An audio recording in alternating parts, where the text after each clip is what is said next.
जिले जोगुलांबा गदवाल में दूसरे तिरुपति की हैसियत से मशहूर श्री स्वयंभो लक्ष्मी वेंकटेश्वरा स्वामी की शादी की तकरीब हजारों अकीदतमंदों के दरमियान मुनक्किद हुई। गदवाल के रुकन असेंबली बल्ला ज्योति कृष्णा मोहन रेड्डी ने MP राजा रेड्डी की जानिब से रेशमी स्काफ हाजरीन को पेश किया।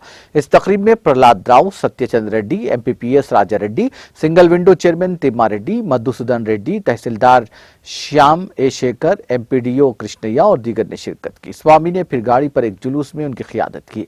ब्रह्मोत्सव के दौरान किसी भी नाखुशगार वाक़े को रोकने के लिए पुलिस ने सख्त इक़दाम किए थे।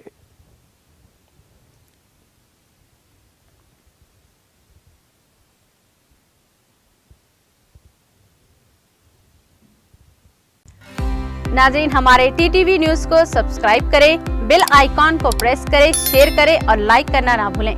और किसी भी एडवर्टाइजमेंट के लिए हमारे इस नंबर पर कांटेक्ट करें। हमारा नंबर है 9550102020 पर।